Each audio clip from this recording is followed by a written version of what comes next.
क्या बच्चों को मृत्यु की जानकारी दी जानी चाहिए? अवश्य दी जानी चाहिए। छुपा छुपा के भी हम कहाँ छुपा पाते हैं, कौन सी बात छुपा पाते हैं। और दुनिया में दो चीजें बहुत बुरी तरह से छुपाई गई हैं। पूर्वी संस्कृति में मृत्यु को छुपाया गया है। महिलाओं को शमशान घाट या कब्रिस्तान में नहीं जाने देते। बच्चों को घर के भीतर बुला लेते हैं। वो बाहर खेल रहे थे, किसी की शव यात्रा निकल रही, बच्चे को पकड़ के भीतर कर लेते हैं, दरवाजा बंद, उसको पता न चल जाए कि कोई मर गया। नहीं तो पूछेगा शव यात्रा क्यों, इसको कंधों पर रख के क्यों ले जा रहे हैं। पता ही नहीं चलने देते। शमशान घाट कब्रिस्तान को शहर से दूर, गांव के बाहर बनाते हैं। आते जाते लोग देखें ना, बच्चों को पता ना चले विशेष रूप से। तो पूर्वी संस्कृति में मृत्यु को छुपाया गया है और साथ साथ सेक्स को छुपाया गया है। जीवन का शुरुआत और जीवन का अंत, इन दोनों को छुपाया गया है। आश्चर्य की बात है, दो इतने बड़े बड़े तथ्य जहां से आए हैं और जहां जा रहे हैं, दोनों बातें बिल्कुल अंधेरे में। अब इसमें थोड़ा सा भेद है पूरब और पश्चिम की संस्कृति में। पूरब में तो फिर भी मृत्यु की बात यदा कदा हो जाती है, पश्चिम में बिल्कुल बात करने योग्य भी नहीं। पूरब में सेक्स बात करने योग्य नहीं है, पश्चिम में मृत्यु बात करने योग्य नहीं है। एक एंड को छुपा लो, दूसरा अपने आप छुप जाता है। जिंदगी के इस डंडे के दो छोर हैं और दोनों हमने बिल्कुल अंधेरे में कर दिए, इनका पता ही ना चले। और इसका दुष्परिणाम यह है कि फिर बीच में जो जिंदगी है, हमें उसका भी ठीक ठीक अनुभव नहीं हो पाता। शुरुआत और समापन का ही नहीं पता। बच्चों से कितना ही छुपाओ, आखिर एक दिन तो पता लग ही जाता है।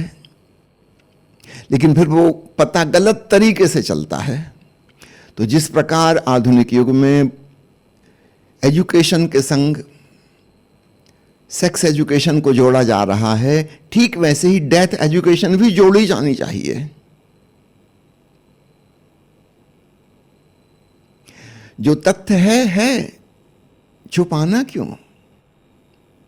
सबको जानने दो, पहचानने दो,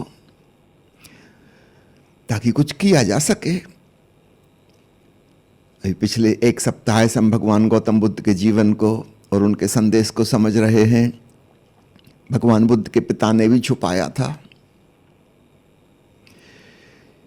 बुद्ध के जन्म के पश्चात ज्योतिषी ने कहा था कि यह बच्चा या तो चक्रवर्ती सम्राट बनेगा अथवा सन्यासी हो जाएगा।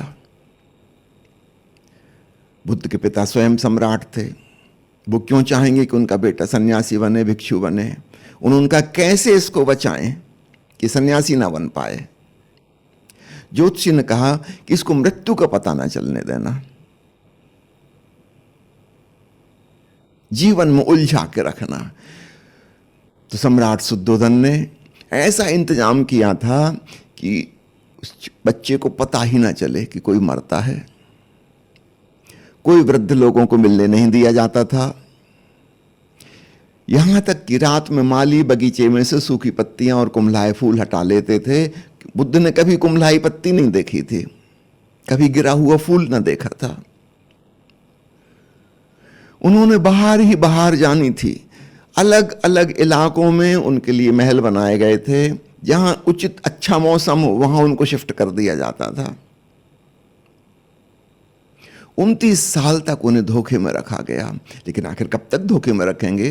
राजकुमार बड़ा हो रहा है, अब उसे राजपाट संभालना है, जिंदगी देखनी तो होगी। 29 साल की उम्र में एक युवा महोत्सव का उद्घाटन करने वे जा रहे हैं अपने रथ में।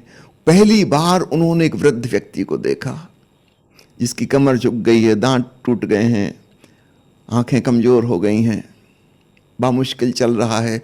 उन्होंने पूछा इस आदमी को क्या हुआ, ऐसे झुक झुक के क्यों चल रहा है? सारथी ने कहा यह आदमी बूढ़ा हो गया है, वृद्ध हो गया है, बीमार हो गया है।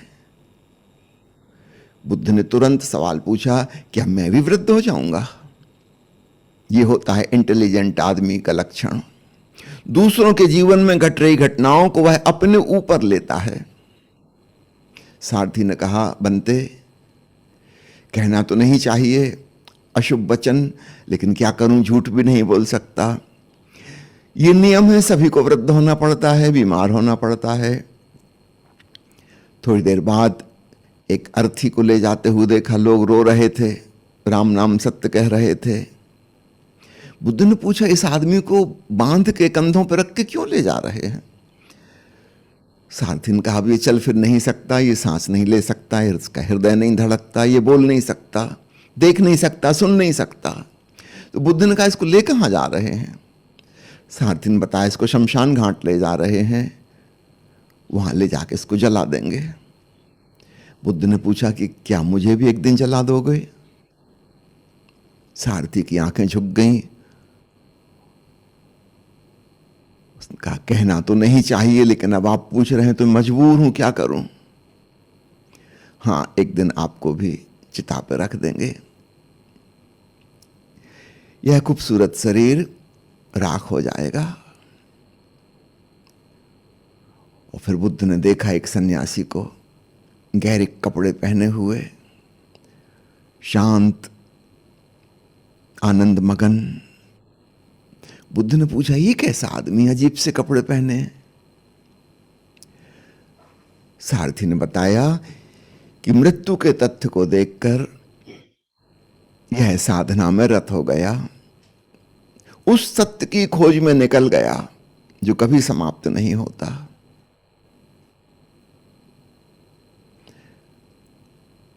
बुद्ध ने कहा कि रथ वापस लौटा चलो, मैं भी उस सत्य की खोज में जाना चाहता हूं जो अविनाशी है।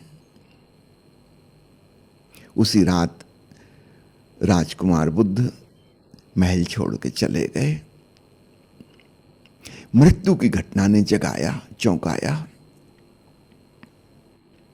आप पूछते हैं कि क्या बच्चों को मृत्यु के बारे में बताया जाना चाहिए? निश्चित रूप से बताया जाना चाहिए। जीवन के जो भी तथ्य हैं, एक साइंटिफिक एटीट्यूड रख के सब चीज का ज्ञान होना चाहिए। शायद उस ज्ञान से हम और किसी परम ज्ञान की तरफ यात्रा कर सकें। अंधेरे में रखने से, छुपाने से तो बात नहीं बनेगी। जो है उसे जानना ही होगा।